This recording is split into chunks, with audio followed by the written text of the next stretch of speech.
আসসালামু আলাইকুম। আমরা যাচ্ছি রাজশাহী বিভাগের চাঁপাইনবাবগঞ্জের আমবাগানে আম উৎসবে। আমাদের স্যার জনাব ডক্টর জিয়াউল আহসান মুক্তা স্যার আমাদেরকে ওনার আমবাগান ও খামার বাড়ি ঘুরে দেখার জন্য ট্যুরে নিয়ে যাচ্ছেন। স্যারকে অনেক অনেক ধন্যবাদ। তো রাত 11টায় গাড়ি ছেড়ে আমরা এখন আছি যমুনা সেতুর টোল প্লাজায়। আমরা যমুনা সেতুর উপরে আছি এখন। অনেক রাত, অন্ধকার, তাই সেতু ভালোভাবে দেখা যাচ্ছিল না। এসি গাড়ি থাকায় জানলার বাহির থেকেও ভিডিও করা যাচ্ছিল না, তবুও খুব ভালো লাগছিল রাত্রে অন্ধকারের যমুনা সেতু ও যমুনা নদীর দৃশ্যগুলো। আমরা এরপর রাত শেষ হয়ে ভোর 5টায় পৌঁছালাম রাজশাহীর বিখ্যাত আম চত্বরে।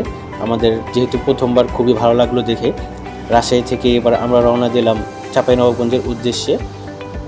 যদিও 50 কিলোমিটারের একটা দূরত্ব ছিল, তবু অনেক ভালো লাগছিল, কারণ দৃশ্যগুলো খুবই মনোমুগ্ধকর ছিল। দুই সাইডেই ছিল সবুজ এবং মাঝখান দিয়ে রাস্তা। হঠাৎ করে আমাদের গাড়ির সামনে ধানক্ষেত থেকে দুইটা বক উড়ে চলে গেল। আমাদের খুবই ভালো লাগলো, আমরা সবাই খুব উপভোগ করলাম।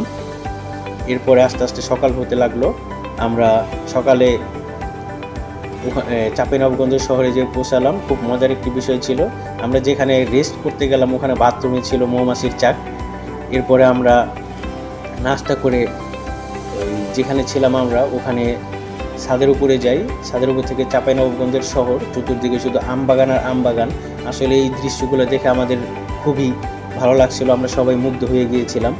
আর প্রত্যেকটা গাছেই অনেক আম ছিল। এরপরে আমরা রেস্ট নিয়ে চলে গেলাম হলো আম বাগানের উদ্দেশ্যে। গ্রামের মধ্যে দিয়ে রাস্তা, আসলে দেখার মতো রাস্তা ছিল।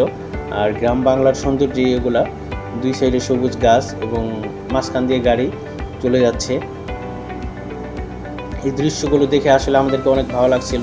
আর যেহেতু এটা চাঁপাইনবাবগঞ্জ, তো ম্যাক্সিমামই রাস্তার দুই পাশে থাকে হলো আম বাগান।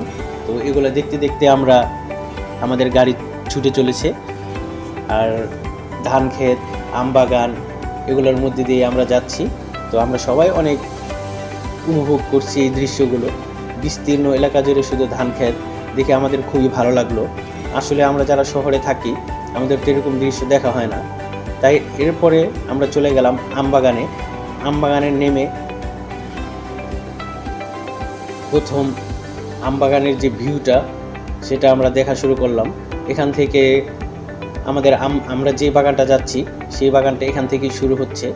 তো একটু উঁচু জায়গা থেকে যখন আমি ভিডিও করছিলাম তখন দেখা যাচ্ছিল যে মাইলের পর মাইল শুধু আমবাগান আর আমবাগান। আসলে এই দৃশ্যটা যারা প্রথম জীবনে দেখছে, যেমন আমি জীবনের প্রথম দেখেছি, মানে এই যেই ফিলিংসটা মানে বোঝানোর মতো না, খুবই ভালো লাগছিল আমাদের।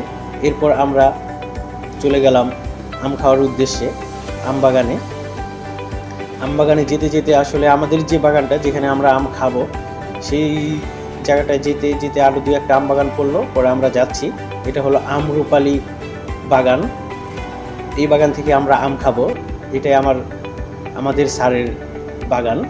তো আমরা এখানে চলে আসলাম। ছোট ছোট গাছে প্রচুর আম এবং আম পেকে নিচে পড়ে আছে। তো আমরা সবাই দেখে যে কোন আমটা পাকা কোন আমটা নরম দেখে আসলে নিজের হাত দিয়ে আম পেড়ে খাচ্ছি। আসলে এই দৃশ্যটা আর এই যে একটা আনন্দ, এটা আসলে ভোলার মতো না। আমরা প্রায় 60-70 জন মানুষ ছিলাম। তো আম বাগানে যে যার মতো ঘুরছে, যে যার মতো আম খাচ্ছে। তো আমার সাথে আমার বন্ধু ছিল হুমায়ুন, আমরা দুজনে একসাথে আম বাগান ঘুরে দেখছি এবং আম খাচ্ছি। আমরা যেহেতু কখনো যাইনি, জীবনের প্রথম, এবং খুবই ভালো লাগছিল আমাদের কাছে, আমরা খুবই উপভোগ করতেছিলাম।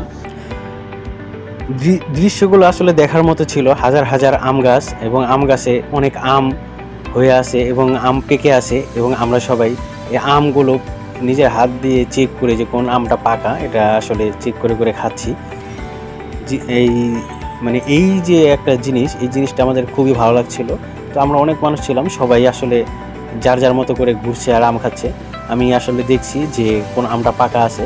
তো হঠাৎ করে আমি একটা আম খাচ্ছি, তো পাশাপাশি আরেকটা চেক করতেছি। যে কোন আমটা পাকা আছে বা কোন আমটা নরম। তো হাঁটতে হাঁটতে হঠাৎ করে দেখি একটা পাকা আম পড়ে আছে, আমটা একবারে ফ্রেশ, মানে অনেক পেকে এমনি নিচে পড়ে আছে, কোনো সমস্যা হয়নি। তো ধরে দেখি আমটা অনেক নরম। তারপরে আমি চিন্তা করলাম যে যেহেতু আমটা অনেক ভালো আছে, খেয়ে দেখি অনেক মিষ্টি, খুবই ভালো লাগছে আমার কাছে।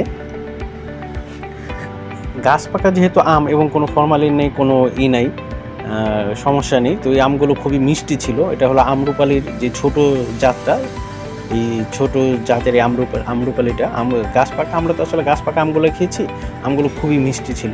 এই আমগুলো আসলে আম্রপালি আম তো অনেক মিষ্টি। এই যে একটা আম পাকা, এই আমটা যে ঝুলছিল, তো আমি হাত দিয়ে দেখি যে আমটা নরম, তো এই আমটাও নিলাম। আমি আসলে অনেকগুলো আমি খেয়েছিলাম, যেহেতু গাছ পাকা আম ছিল, অনেক মিষ্টি ছিল, তো খেতে আর তেমন কোনো সমস্যা হয়নি। তো আমরা অনেক মানুষ ছিলাম। এই যে এক আপু আছে আমাদের, উনিও ঘুরে ঘুরে আম খাচ্ছে, আম দেখছে, বাগান দেখছে, আম গাছ দেখছে।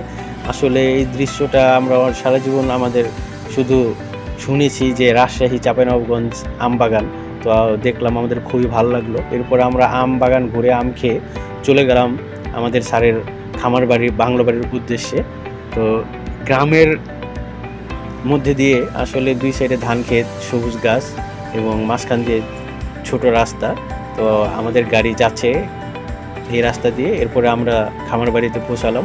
এটা খুবই সুন্দর একটা খামার বাড়ি, অনেক সাজানো গোছানো, অনেক ধরনের ফল এবং ফুল গাছ দিয়ে ভরা ছিল। এখানে চাইনিজ ও থাই আম ছিল এবং এই খামার বাড়ির চতুর্পাশে বিভিন্ন ফলের বাগান, ড্রাগন বাগানও আছে, যা দেখবো আমরা। যেহেতু দুপুর হয়ে গেছে, এখন আমরা লাঞ্চ করব। আমাদের লাঞ্চের জন্য এখানে প্যান্ডেল করা হয়েছে। আমরা লাঞ্চ টাচ করে বের হইলাম বাগান দেখার জন্য খামার বাড়ির পাশে। এটা হলো ড্রাগন বাগান। এখন যেহেতু ড্রাগনের সিজন, তো অনেক ড্রাগন ছিল। তো সব পাকা ছিল না, কিছু কাঁচা ছিল, কিছু পাকা ছিল। তো অনেকে যারা পাকাগুলা পেলো, তারা পাকা ড্রাগন নিয়েছে। ড্রাগন বাগান দেখার পরে কিছু সময় রেস্ট নেওয়ার পরে আমরা এখন চলে যাব রাজশাহীর উদ্দেশ্যে। যেহেতু চাঁপাইনবাবগঞ্জ থেকে রাজশাহী 50 কিলোমিটার দূরে, তো আমাদের একটু আর্লি বের হতে হবে, তা না হলে আমরা আবার ঢাকা আসার জন্য সময় পাবো না বা আমাদের দেরি হয়ে যাবে। তো আমরা খামার বাড়ি থেকে এখন বের হচ্ছি। খামার বাড়ি থেকে বের হওয়ার সময়ের দৃশ্য এটা। সবাই একে একে খামার বাড়ি থেকে বের হচ্ছে গেট দিয়ে, আর গেটের বাইরে আমাদের গাড়িগুলো রাখা ছিল এই যে এখানে, রাস্তা থেকে একটু নিচে। এরপরে আমরা চলে আসলাম রাজশাহী শহরে। রাজশাহী শহরের ভিউ হলো এটা। খুবই ভালো লাগছিল আমাদের শহরটা দেখতে। যদিও অনেক বিল্ডিং ছিল, কিন্তু মাঝে মাঝে অনেক গাছও ছিল, আর ম্যাক্সিমাম গাছই হলো আম গাছ। এরপর আমরা রেস্ট নিয়ে চলে গেলাম হলো টার্ফ প্লেগ্রাউন্ড এবং রেস্টুরেন্টের নামে, যেখানে আমরা হালকা খেলাধুলা করব এবং রাতের ডিনার করে ঢাকার উদ্দেশ্যে রওনা দেব। আর এই হলো রাজশাহীর সেই ভাইরাল রোড, যেই রোড আমরা সব সময় ইউটিউব বা বিভিন্ন সোশ্যাল মিডিয়ায় দেখে থাকি। আসলেই আমরা দেখে মুগ্ধ হয়ে গেলাম যে এত সুন্দর রাস্তা এবং লাইটিং ডিজাইনগুলো এত সুন্দর, এবং রাস্তার মাঝখান দিয়ে ফুল গাছ। এই হলো আমাদের টার্ফ প্লেগ্রাউন্ড অ্যান্ড রেস্টুরেন্ট। এখানে আমরা ডিনার করব। অনেকটা ডার্ক ছিল আর কি, তেমন লাইটিং ছিল না। খুব ভালো লাগছিল আমাদের আসলে। ওখানে আমাদের কিছু ভাইয়েরা খেলাধুলা করছে, ফুটবল খেলছে। আর সবাই তো আর খেলতে পারবে না, আমরাও খেলিনি, অনেক গরম ছিল, তো আমরা এখানে বসে আছি।